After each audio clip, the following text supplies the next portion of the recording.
Well, hello everybody and good evening. Welcome to this public talk from the Contemporary Art Society for Wales.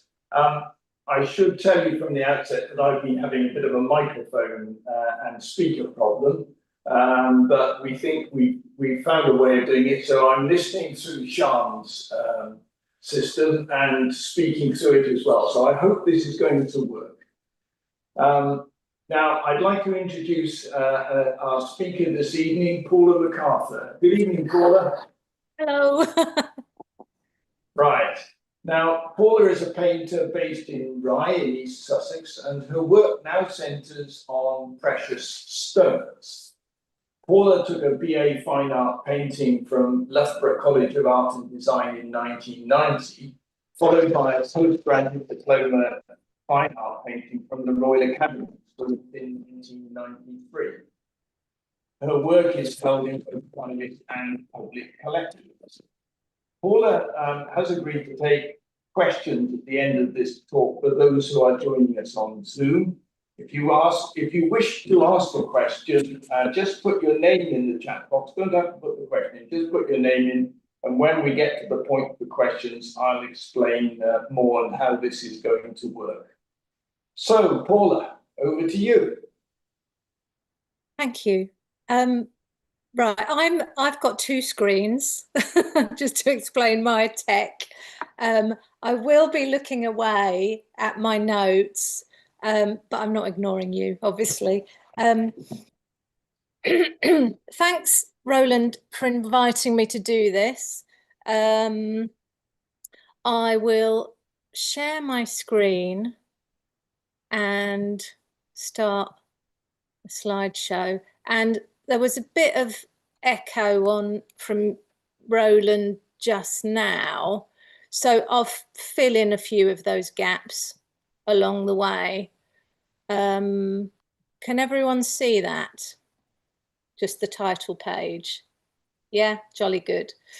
I'm Paula MacArthur, a painter. As Roland said, I'm known for painting crystals, but that's not where it started. I'll talk through how it all happened in roughly chronological order and bring together multiple threads which have developed over the years and come together in the jewel paintings I've been making since 2010 and the crystal paintings which started in 2019. Hopefully, it's a compressed version of my life and painting career so far.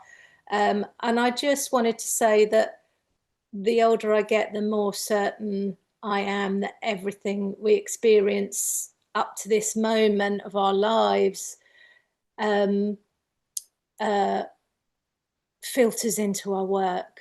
And the act of painting has increasingly become a way for me to just kind of tune into the moment in quite a meditative way. So if you know my crystals paintings, this might be, there's me back in the day and last year. This painting from 1988 might be a bit of a surprise, but this is the kind of thing I was doing as a student. On my degree, back in the late 80s, as I said, I started as a portrait painter with primarily self-portraits, always from direct observation. I stubbornly never worked from photos, bit of a purist, really serious, a bit worthy, but I worked hard to create convincing, naturalistic portraits.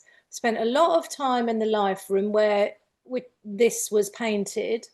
And I think this one I did in the first term of my second year. So I didn't produce a great deal of work on my degree. It was about one large painting per term in the second and third years, and then supplementary drawings and life studies and things. It felt like this was only perhaps the second painting I'd ever been really pleased with. And I sent a slide into the National Portrait Gallery prize, got into the show, and at the prize giving, my name was the last one to be read out. Alongside Taishan Schierenberg, who's in the photo on the left, I won joint first prize, which was really exciting. And he's on the telly now. You might know him from Portrait Artist of the Year. It all went a bit crazy. The national press were there. Brian Saul wrote a review, but quite worryingly, perhaps he loved my work, although he did say it was irredeemably brown. And I think he had a point. This was the subsequent commission that is now in the National Portrait Gallery collection. I painted this in 1991. He was a very modest man. I guess most of you won't have heard of him, but he won 2 Nobel Prizes for chemistry. One for determining the structure of insulin and one for developing methods to sequence DNA.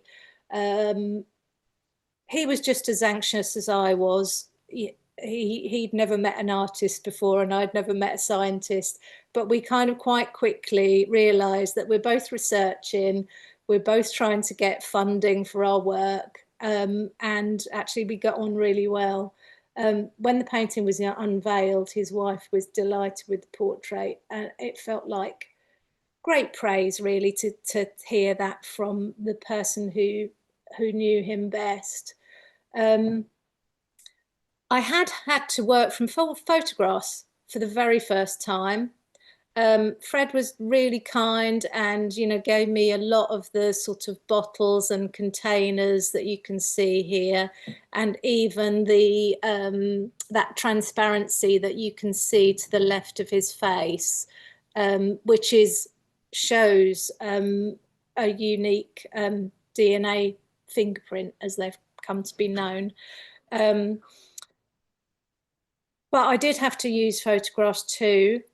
I couldn't set up my easel in the lab for obvious reasons. So this was a kind of a milestone for me, because I went on to start painting from photographs much more. The prize money allowed me to go to New York, and that was part of the change as well, really. I suddenly realized in that trip that there were so many more possibilities in painting, and that it could be much more playful. I largely stuck with self-portraiture, and by this time I'm at the Royal Academy as well. Yeah,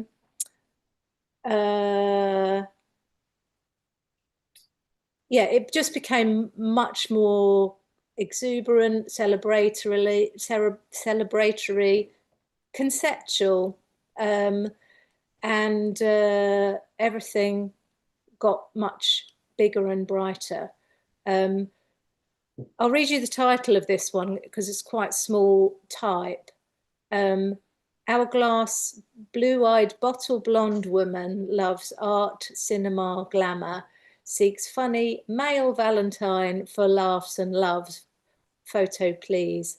So you probably guessed that this piece was created from responses to a Lonely Hearts ad. Now, I placed this idealized version of myself in the Valentine's edition of Time Out magazine in London, just to generate these kind of images for this piece of work. I enlarged each photo by 10 times and painted them as faithfully as possible using an airbrush, to give these portraits something of the kind of idealized quality of advertising illustration, say from the 60s through to the 80s.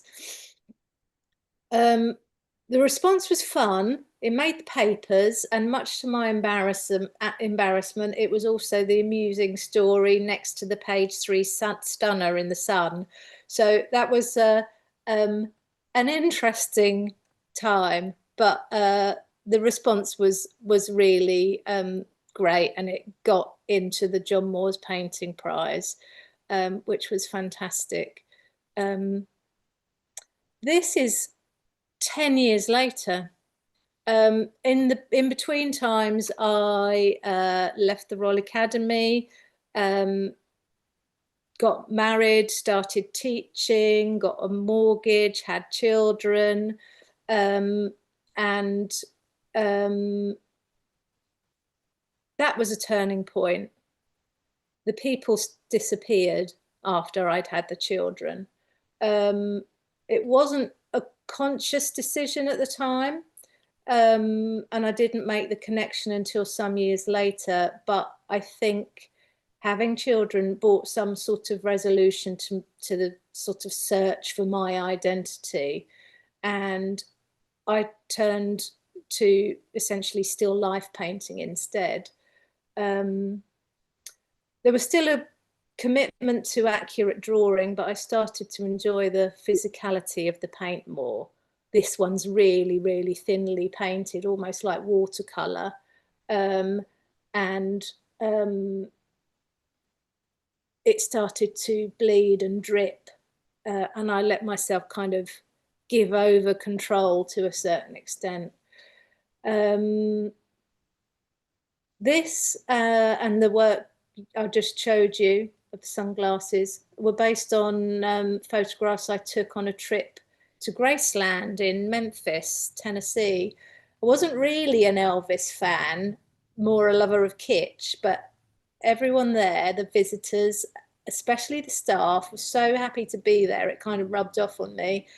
And the series of paintings that followed celebrated that sort of fandom and celebrity, but there was still this sort of darker undercurrent in the kind of fading colour and the dripping paint, particularly in this one. In Elvis's favourite gun, I was definitely thinking about fame. It might last if you're lucky, but the person can't. The revolver itself with the TCB logo just above the trigger, taking care of business, puts ideas of mortality front and center, and the dark border also. It sort of echoed the glass case that this was displayed in, but I really liked the way it also kind of suggested a cinema screen. The painting on the right here was the first gemstone painting. That was in 2010. It started, well, this is the first oil painting, I should say. It all started with the watercolor, which showed 15 cut stones, which was a gift for my husband on our crystal wedding anniversary. That's 15 years. So that painting was made as a token of love, and I quickly began to see subsequent paintings as love songs. Fragments of lyrics became the titles quite often. So this one, God Only Knows How I Feel About You. Maybe somebody can name that tune later on.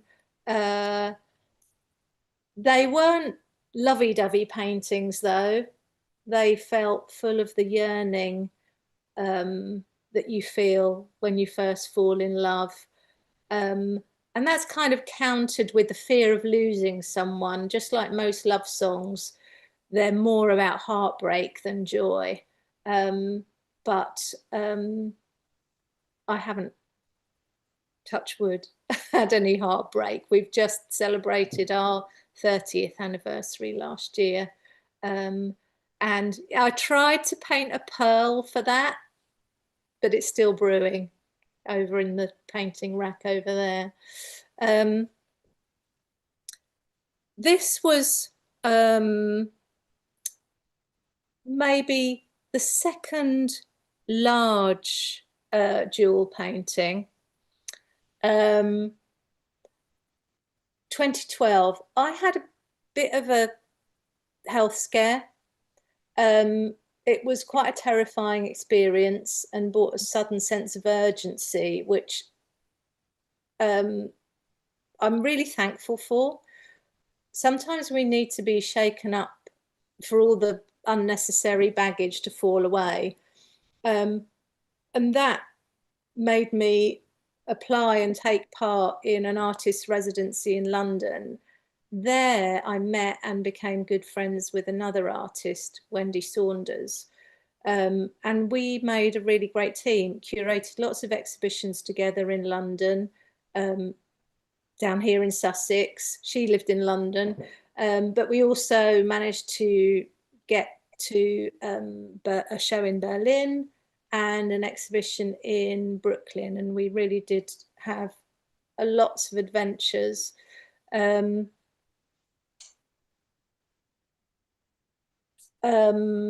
I became increasingly obsessed with jewels. So they're beautiful. They carry curses, allegedly. They're said to have healing properties sometimes. Some are toxic. They're tokens of love and sources of greed, corruption, pillaging of natural resources, destruction of the natural environment. For me, these ideas are all contained within each of these kind of otherworldly stones. And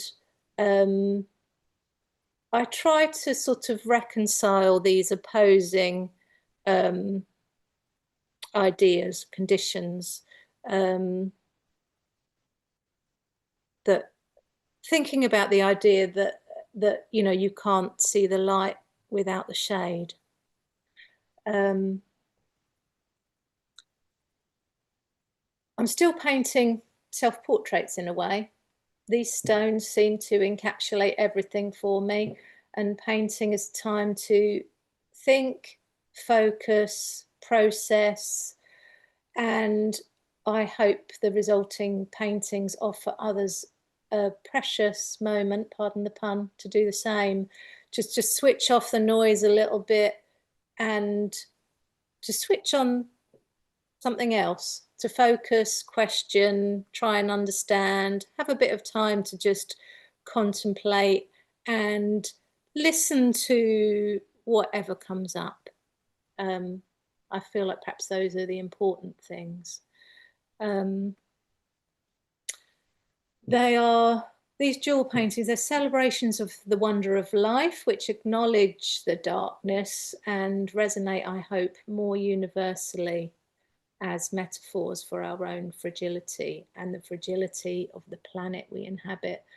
But also, and this is really important to me, the recognition of the potential joy in the here and now. So often these opposing states, the tension between the two, and how they kind of orbit around each other, are a big part of what these paintings are. And yeah, these were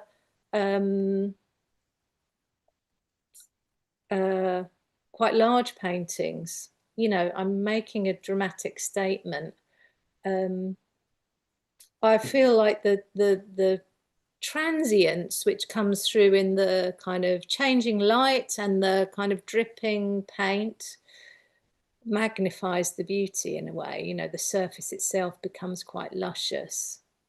And, you know, I've kind of found an equivalent, I feel, to the Dutch 17th century ostentatious still lives. They're both celebrations of life and reminders of our own mortality. That was a third of 3 large paintings. So at the start of 2015, I had a solo exhibition in one of those swanky foyers in the City of London, just a few doors down from the Bank of England. So it's all about wealth and value.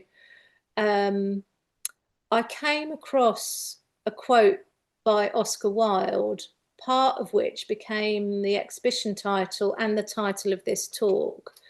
It conjures ideas about value which have stayed with me and become kind of embedded in my process. What is truly valuable? That's another view of the show. I'll read not quite the whole quote. He wrote, "Your affection is inside of you. If only you could realize that, you would not want to be rich. Ordinary riches can be stolen from a man. Real riches cannot. In the treasury house of your soul, there are infinitely precious things that may not be taken from you." And if anyone wants to look that up, it's an essay called "The Soul of Man Under Socialism," Oscar Wilde. It's very idealistic and quite a romantic view, but essentially, you know, a communist kind of manifesto in a way. Which is maybe not what we always expect from Oscar Wilde. Yeah, skipping forward a little bit. On those especially those three large jewel paintings, I'd worked intensively for months to get them ready. And when they left the studio, I did feel absolutely exhausted, and suddenly studio's empty. I felt a bit lost without any of those paintings to reference. And I got temporarily distracted by other shiny objects. So I started this I kind of feel like I sidestepped with hindsight. This became the Rococo series. It started by I went to visit the John Moores exhibition in Liverpool, at the Walker Art Gallery, and saw these really ornate silver cups. And the first paintings were based on those. And then out of that evolved these gilt architectural details, like these two, which came from wall sconces in the Rijksmuseum in Amsterdam. I started with these actually to use colour in a more conceptual way. The Indian yellow in the right-hand one, representing gold. Well, there's Indian yellow in both of them actually, representing gold, but it also represents something much more base. Traditionally, not these days, but traditionally it was made from cows' urine, cows who'd eaten mango leaves, I think. This contrasted with one of the most difficult to make and therefore highly priced and fugitive colours, rose madder, which is that gorgeous pink.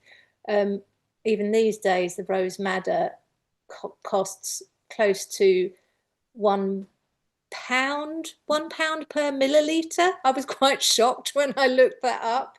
Indian yellow is a third of the price.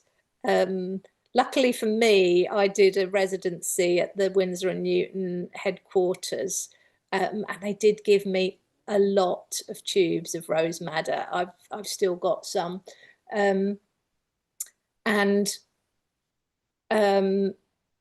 my opinion, they make the best rose madder. It's the pinkest rose madder. I love it. It feels like such a joyful colour to me. So the crystals started in 2019 with this painting on the left. I will lead you out of here. since my first visit to the Natural History Museum back in 2010, I had taken lots of photos of crystals as well as the cut stones, but just didn't feel like the right time to paint them. I did really like them. I was drawn to them, but yeah, didn't feel quite right. But in the spring of 2019, Wendy, the friend I mentioned earlier, died, and she'd been suffering with lung cancer for over a year. She'd only told close family and 3 friends about her diagnosis, and I was, yeah, it really was a sort of privilege to be one of those people and to kind of go through it with her. It was tough. We continue to plan quite ambitious exhibitions and projects. Our last one was in Berlin, and it was a salon show with a weekend of conversations between small groups of painters from the UK and Berlin. It was really difficult, but she was really determined. I did try and convince her that we shouldn't do it, but she wouldn't listen. But then, yeah, her death turned everything upside down for me. And instinctively, I turned to this crystal, which was the first of the series. Later that year, and this is the other photo, the top right photo, actually. I curated an exhibition, excuse me, which we'd actually started to plan before Wendy died. But I kind of felt it was my duty to make it happen. That trip to Middlesbrough also was the starting point for some other crystal paintings, because they had a fantastic collection in the Dorman Museum there. And 2 of the square paintings in the photograph below, I think they were based on crystals I saw in the Dorman Museum.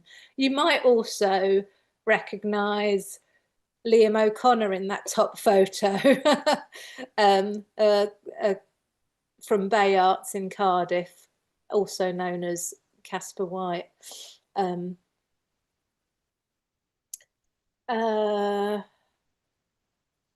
So it wasn't until much later that I made the connection between the impact of losing a close friend and the start of a less ordered and less balanced series of paintings. And the sort of, yeah, that thread of mortality seems to just get stronger and stronger. The subsequent kind of aftershock of losing, oh yes, and yeah, just a couple of years ago, I lost another friend, which suddenly, which kind of embedded those ideas even more deeply. But acknowledging death brings urgency to living in the present for me. This is called Maybe If I Fall Asleep, in a kind of a meditation on what happens after death, but very much a kind of joyful celebration at the same time. Geometry has always been fascinating to me, right back to the perspective drawing in that very first self-portrait I showed you. I did have a lot of fun with taping threads to that canvas in the life room to get the vanishing points and the lines of perspective correct. And actually, they're not correct. I kind of stretched it a little bit for the sake of the painting. it's integral to both the jewels and the Rococo paintings. And it's always been part of the way I compose paintings. Right back on my degree, I was looking a lot at secret geometry in painting and the golden section. And now that's sort of gradually evolved into starting these paintings with a grid made up of quarters and thirds. And I tend to nudge the shapes to sort of conform to those simple grids. This sort of it's kind of nudging towards some kind of structure is not really visible in the finished work. But in 2020, both of these are from 2020, that kind of compulsion and a return to a much more precise way of working became a sort of place of safety and comfort in that time of collective anxiety. And at times, I think, you know, particularly the painting on the right, I felt like it was starting to mutate into a virus.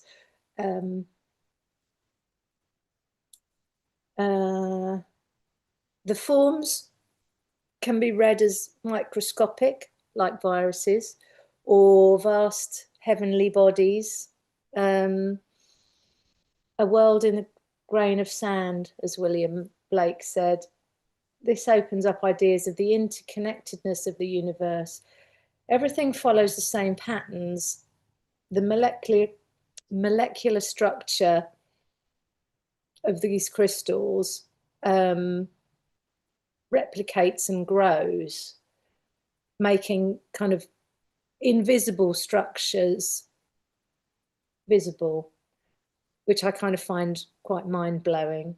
They are kind of, there is an element of the random that comes in because of all the outside influences, but these things are almost, it feels like they're trying to replicate and build themselves to particular patterns. Oh yeah, I was just going to go back to that, the painting on the right, just to mention about the title, and blazed through the sky, the star-shaped one. The title was inspired by Roy Lichtenstein's Wham painting, and the text appears in one of the speech bubbles. It's just when I very first started to draw that star shape out on the canvas, that's the first thing I thought of. So titles don't just come from songs. From the start of the jewel paintings, it instinctively felt right for the forms to hover in space. And even if I think back to some of the self-portraits I did, not so much the ones I showed you, but often it was a figure standing alone in a fairly empty space. So it's this kind of singular object, a focus on one thing. The one on the left, Until I Remember That You've Gone, was a painting about feeling bruised. You know, I used this palette of just 3 colours, alizarin crimson, Prussian blue, and transparent yellow. And it took me a long time, that painting, I think, and was a kind of space to kind of process part of that feeling of being alone and kind of the subsequent kind of exhaustion of losing someone. And yeah, the one on the right, We're All Going Down Together, really doom-laden painting, I think. Very much a meditation on being solitary, feeling like an outsider. I'll come to that a bit more later. The one on the right is a galena crystal. That's one of the ones that I've discovered in the Dorman Museum in Middlesbrough. It contains precious silver and toxic lead, and I love the kind of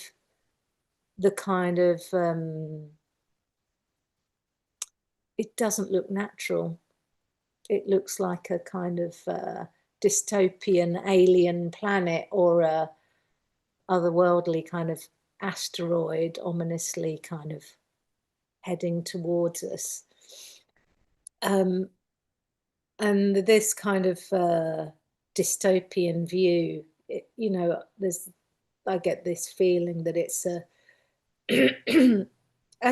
prediction of the future of our planet, but also it is distant.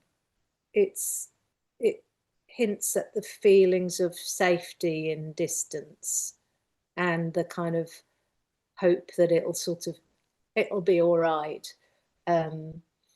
It's not happening yet.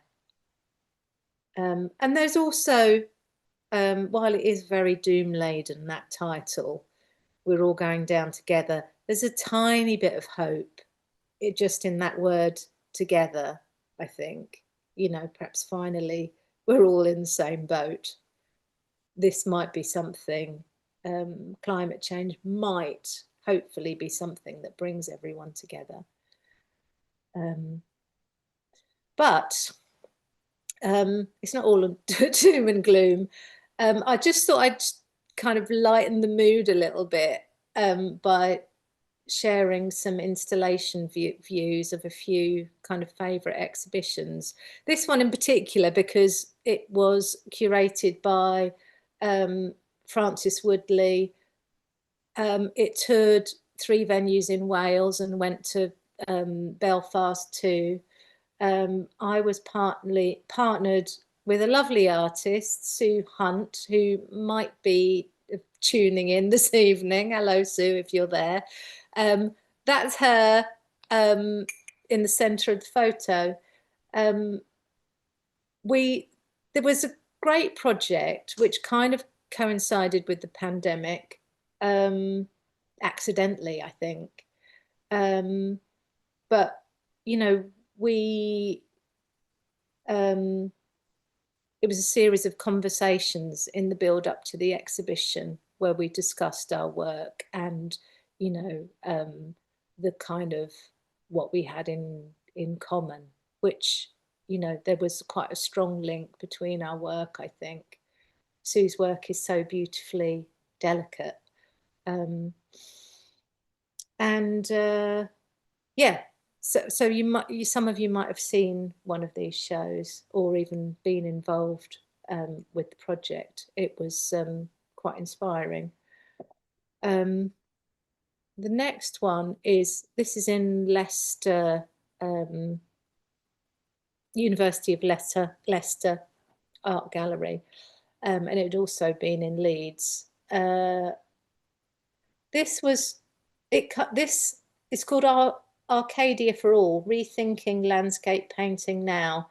And the invitation to take part in this made me embrace the fact that, much to my surprise, I've become a landscape painter. So from portraits to still life to landscape. And these crystals are small fragments of our planet. And the crystalline structures often mimic mountain ranges in the case of this painting, or icebergs or distant islands. And I was also really excited to be exhibiting alongside Hervin Anderson, Simon Callery, Phoebe Unwin is the painting second from the right next to me, George Shaw, Lubaina Hamid and Carol Rhodes. So yeah, that was really exciting to be part of that. And this is me talking in Sheffield. This was Unquiet Landscapes, which just finished at the start of this year at Yorkshire Art Space. Really beautifully thoughtful and haunting exhibition curated by a painter, Joanna Whittle. You might have heard of her, with the gallery team as well. And there's a downloadable catalogue on the Contemporary British Painting website. Jo wrote a fantastic essay to accompany this show. So I just wanted to kind of recommend that. It is a really good read. These are kind of disaster zones. So just to kind of speak about other, where other ideas come from and how they evolve. When Nothing Else Remains on the left was based on a fluorite crystal, again from the Natural History Museum in London. And it started as a pastel yellow, confetti-like kind of explosion, really delicate. And as I worked on it, it started to remind me of images I'd seen on the news of a devastating earthquake in Turkey. These buildings kind of tumbling down a hillside. So that really kind of shaped the way this evolved. It sort of, and this must have evolved over about 6 months. It became bright scarlet at one time, and then kind of mainly cobalt blue, but then gradually it kind of seemed to sink into this darkness, or, you know, start to just emerge from the darkness of that dark Prussian blue, which you know, Prussian blue, I think, can be my default setting. So I try with, you know, paintings like the one on the right to kind of make lighter, more kind of hopeful work. You know, the one on the right again is that Rose Madder. And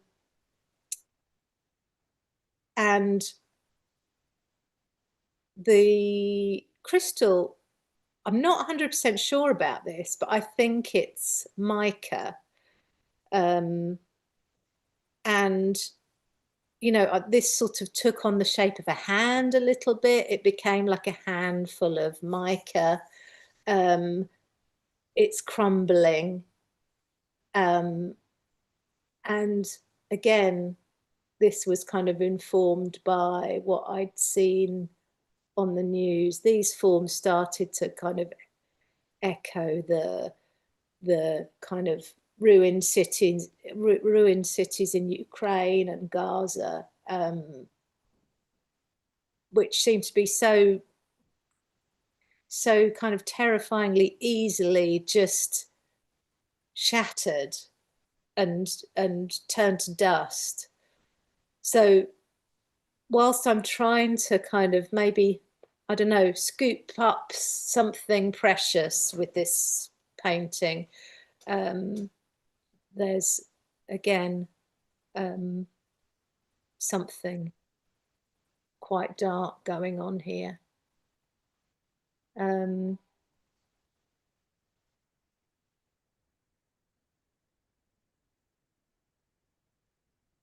sorry. So the painting on the left here, it's the only painting I've ever made so far from a crystal I grew myself. It's sea salt, which grows into these sort of fascinating kind of cubic structures. It was only a few millimeters across, but in my imagination, it became like a kind of science fiction kind of civilization, city, futuristic and kind of ancient and dystopian at the same time. And salt crystals, I don't know if you've ever done it in a saturated salt solution. You can almost watch them grow. They grow really quickly. If you kind of start it off, come back in half an hour, you can kind of see it's a little bit bigger. But then when you take them out of the solution, they start to drip and slowly dissolve. So over about the span of a week, this only a tiny thing, it kind of grew and then dissolved back into nothing. And it seemed to kind of compress a lifetime. It was very much thinking about this kind of futuristic vision and something very ancient. And the weight of absence, another painting that kind of connects to the sea. This is, I need to go back to the museum to find out what this is called, this kind of mineral formation. I think it forms underneath sand. And it's not blue in real life, it's beige. But this kind of becomes an alien underwater landscape, kind of solid, but kind of bubbling and bodily and a bit like a monster, but beautiful too. And this again was somehow this was about the heaviness of and the depths, I suppose, of grief after I lost this second friend. Yeah, I kind of started to feel a bit jinxed at that point. Yeah, that was kind of a difficult time, but an interesting painting came out of it.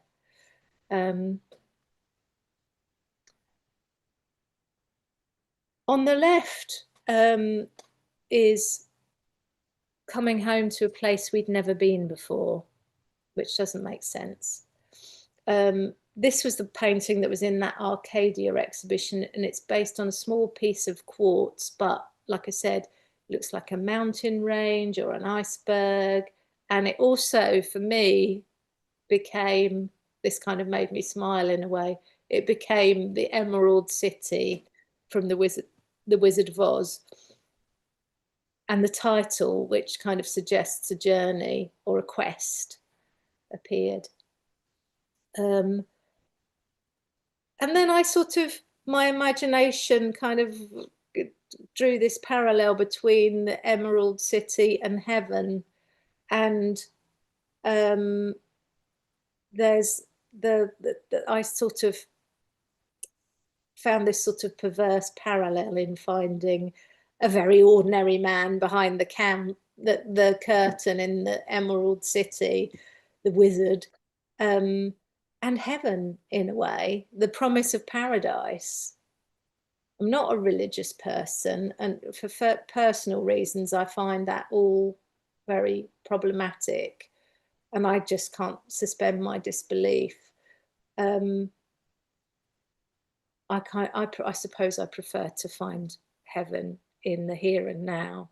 So this was, again, this idea of heaven, a place of coming home, it's often called, but we've never been there before. The painting on the right, sorry, the one on the left was curated into an exhibition by Graham Crowley, and on my Instagram there's a short clip of him talking about my work alongside a sculptural work by Emily Cannell.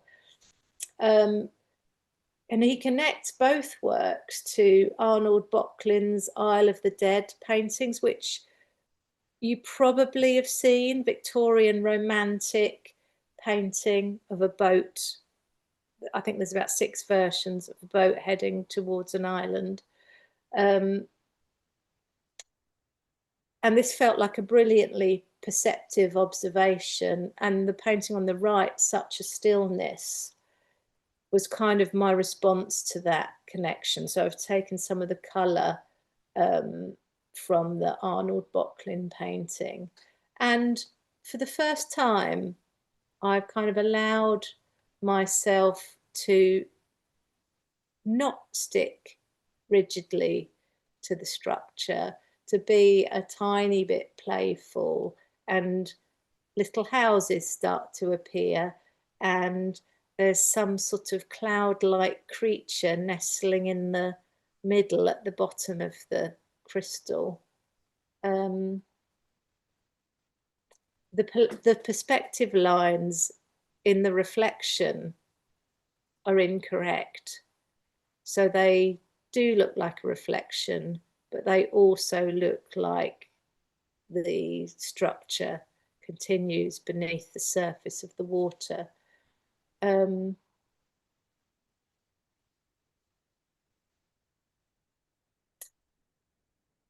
Both of these paintings have got kind of horizons. They connect to the edges. There's a suggestion. It's not just a void. And last year, I started to make an important connection. I'd often been encouraged by mentors, particularly when I was doing the Terps Art School program, and other painter friends. You know, we sometimes get together and do crits here at the studio.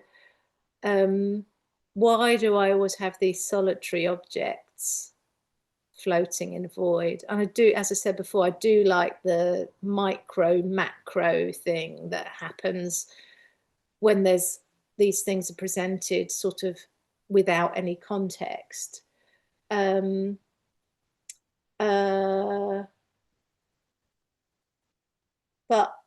yeah, so people had encouraged me to sort of create some context, but I actually felt I didn't want to touch the sides.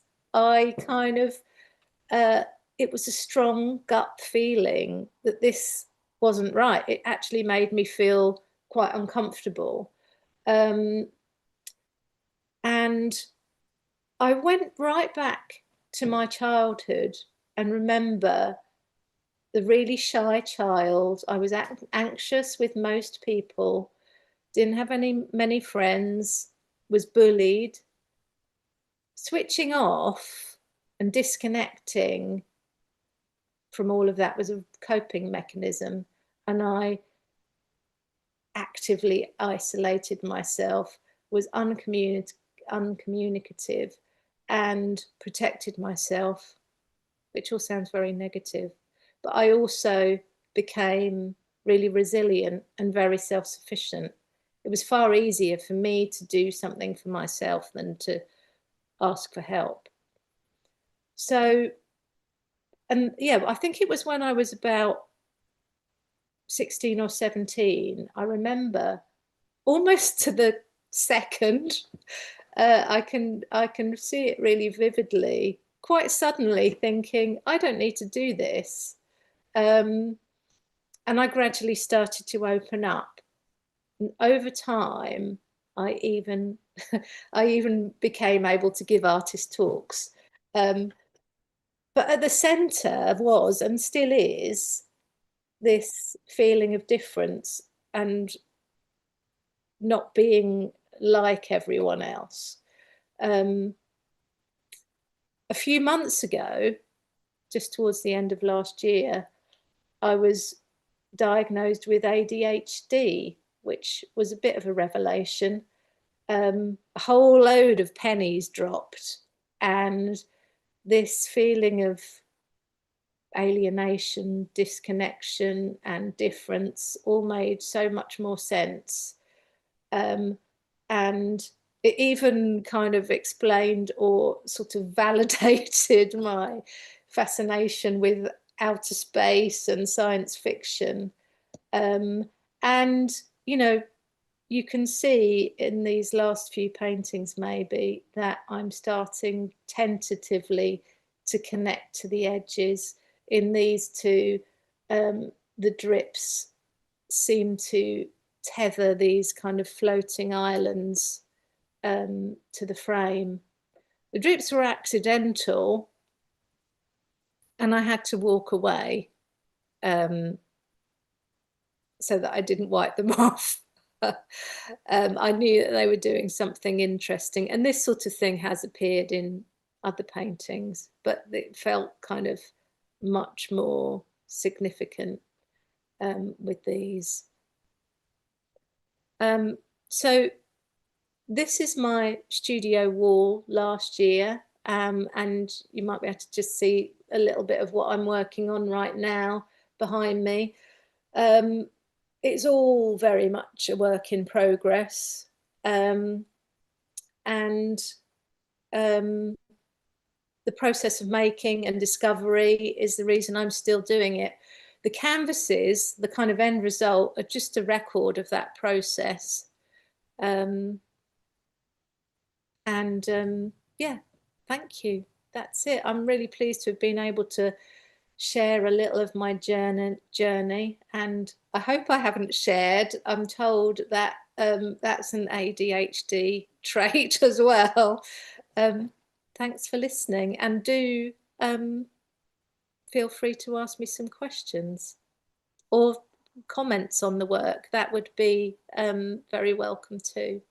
Thank you. Thank you very much, Paula. Shall we stop the share screen for a moment? Yes, let's. And hopefully I can see you. Oh, hang on. There we are. That seems to have sorted it. Right. Questions. I suggest that you move to speaker view, and I can see a hand up already, which is great. So I'll pick it up in just a moment. For the Zoom controls now let you unmute yourself, so you can ask a question. But can I suggest you remain muted if you're not asking one, so we don't get too much background noise. So I think that looked to me like Isabel who had a hand up there. So Isabel, off you go. Thank you. Loved the talk. Just the last bit really grabbed me as I'm scribbling notes, and I'm just wondering, are you feeling pressured by people wanting you to go to the edges, or is it something you personally want to pursue? It's an interesting one.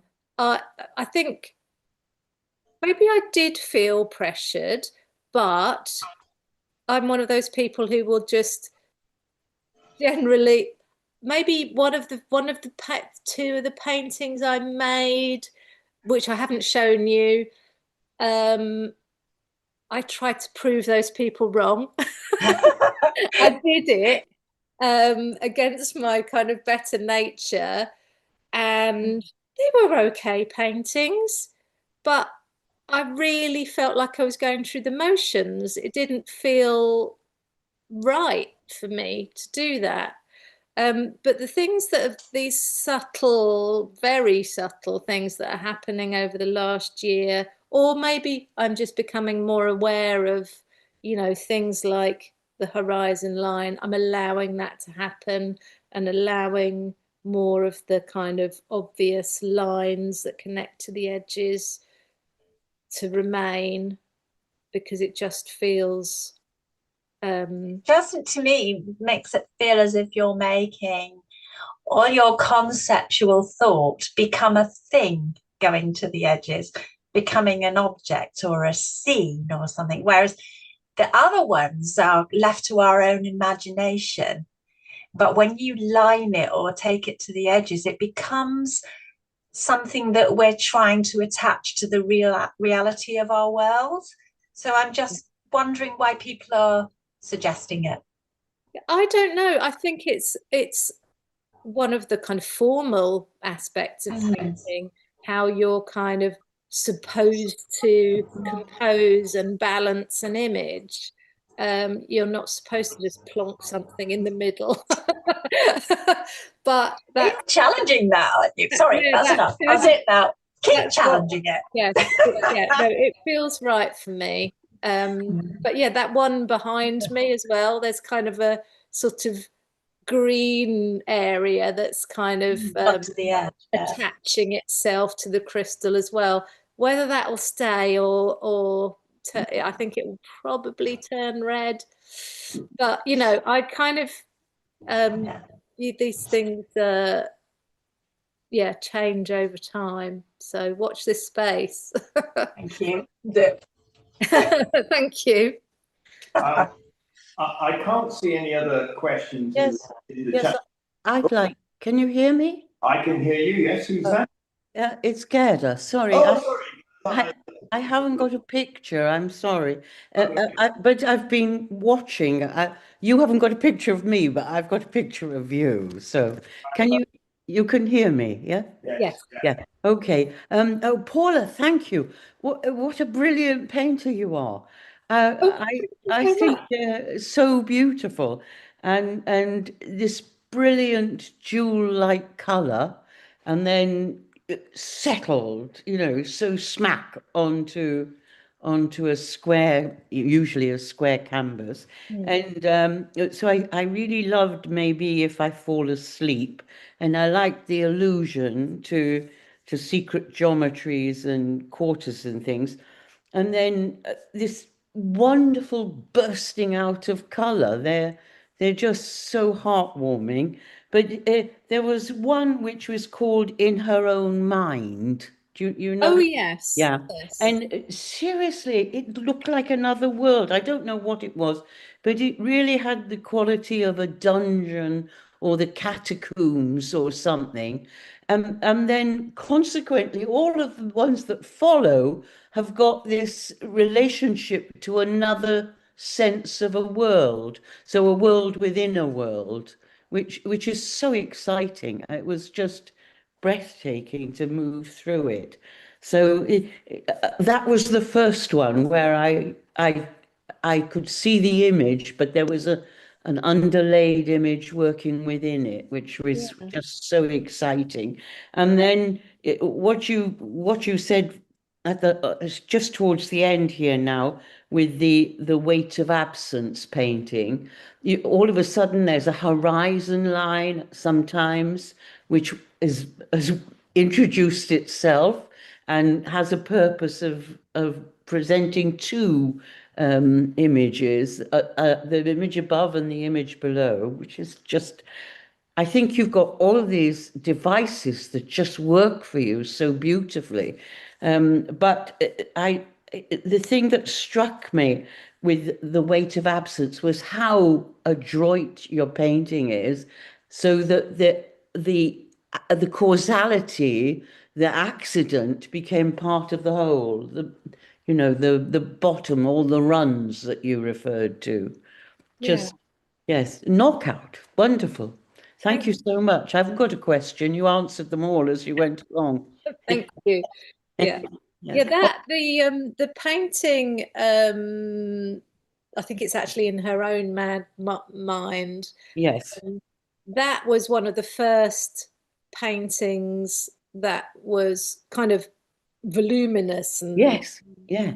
circular rather than hard straight lines, based on a piece of hematite, which is a kind of iron ore, and it looks like it's bubbling up like lava, and it looks quite light in a way, but it but seems it's immensely heavy. it seemed, I mean, I know they all have these properties, but all of these properties seem to nudge you into a metaphysical direction. So the one which was what was it called? Handful? No, but it was almost anthropomorphic. A lot of blue in it. That one. The one you showed after Where Nothing Else Remains. They might start off as crystals, but they end up in a completely wonderful universe. Thank you. Yes. Yeah, and it's interesting you mentioned the metaphysical. Now, this is the one thing I haven't really talked about, You know, crystals are often associated with things like healing and divining and these kind of magical properties. And I feel that's something I want to explore further. I had been a bit of a skeptic, but as part of an exhibition last year, we did an artist talk with Jennifer Higgy, and you know, she's I can't remember the name of her book, sorry Jennifer, but all about spiritual in art. And she said, well, just notice that you're drawn to these things, you know, and there is this kind of pull. So that's another area for me to kind of, another thing for me to get distracted by, or, you know, another area of research that might enrich this further. Yeah. Thank you. Thank you, Good. I'm glad you said that there wasn't a distraction, because I couldn't actually work out what it was. But I loved your analysis of Paula's work. Paula, there are no other questions in the chat room. So can I ask you really the other side? I'm intrigued by the technique that you must be using to get these structures. I mean, the crystals are nothing like the size of your paintings. Your gems will be, you know, precious. They're not that large. How are you getting and extracting the structure of those to get them onto the canvas? Well, I take my photographs. Yeah. Sometimes they are tiny, like the little piece of quartz that I described that I found somewhere in Berlin. Sometimes that when nothing else remains, you know, that dark painting that echoed the sort of earthquake, that is actually probably close to life size, even though it's a meter square, that painting. The crystal in the Natural History Museum in London is enormous. But yeah, I take a whole series of photographs and edit those in order to start to kind of coax out a bit of color in a way, and you know, to try and get back. I'm not a very good photographer, and I try and do that to get back to a place of excitement, really, of when I first found these things, you know, to sort of evoke that moment of discovery.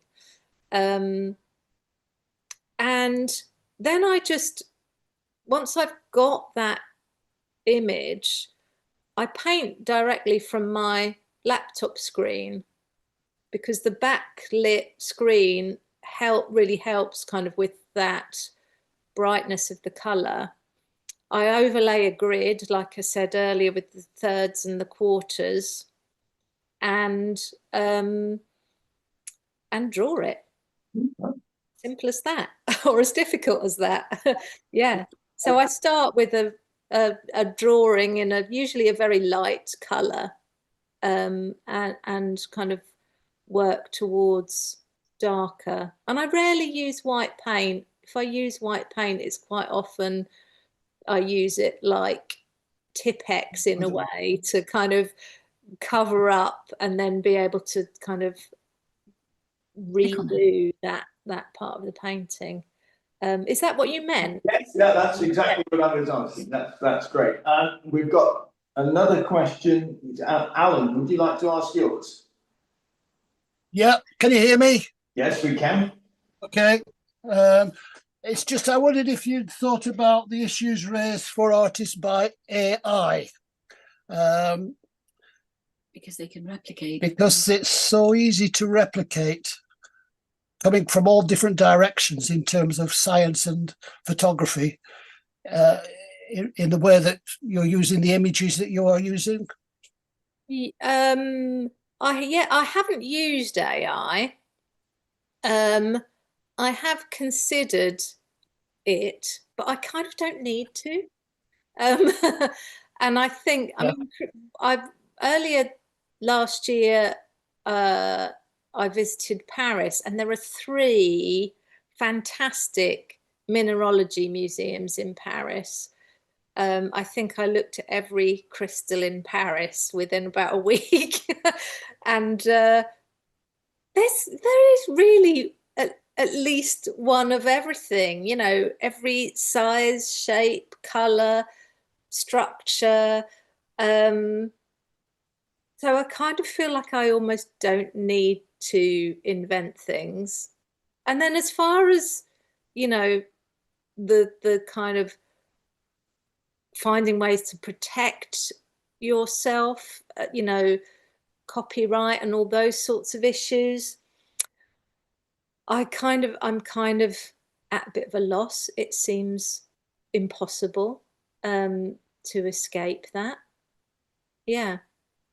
Do you have any kind of opinions on this yourself?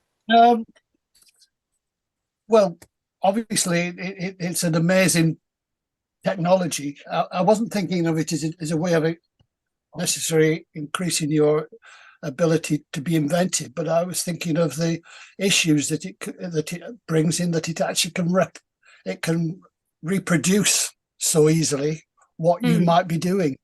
Yeah. But Yeah. I mean, it's a bit difficult, I think, at the moment, because we're only seeing your work on screen, and it's obviously, I can see that it's the quality it has in particular is its painterliness, which isn't particularly evident because you're not with the real object. You're looking at it through this digital device. Yeah. And I presume this is one of the things that you can do that maybe an AI technology at the moment can't. Yeah, I don't know if that makes sense. I hope so, first of all. And but I think AI artists, if that's the right word, they can produce very painterly work. However, to put that in the real world, you know, if you print it out or replicate it, it's completely flat and doesn't smell like oil paint. So it's quite a different experience. And I think, you know, it's reminding me of, I went to see the David Hockney exhibition of his iPad drawings in the Royal Academy, whenever that was, a few years ago. It was packed. It was a really popular exhibition, and I think he's brilliant with colour, and a brilliant draftsman. And yet I walked around that exhibition of essentially prints from his iPad, and it left me cold. It felt quite soulless. So I think there's kind of the directness of, you know, just placing paint on the canvas is removed when you go from, you know, through a screen using software and then printing it out or projecting it or displaying it on a screen. It's a kind of it's less direct, and feels more distant. Yeah, no, I agree with you, actually. I mean, it's not a question, but just one final thing, because I know Frances Woodley very well. She's a former colleague of mine. And of course, I don't know if you've seen her very recent work where she actually has been using digital processes to make images. Oh, I'll have a look. Yeah. Painterly They're ones as well. incredible. So have a look. Yeah. Thank you. Thank you very much. Thank you. All right, everybody. I think time has now moved on, so let's bring things to a conclusion. I'm going to ask you all to say thank you to Paula in just a moment. But before I do, if anyone who's participating would like to know more about the Contemporary Art Society for Wales, including how to become a member, then I suggest you visit our website at casw.org.uk for all the relevant information. Can I also tell you that our next public talk will be on Tuesday, the 24th of March, when the speaker will be the sculptor Joseph Hillier.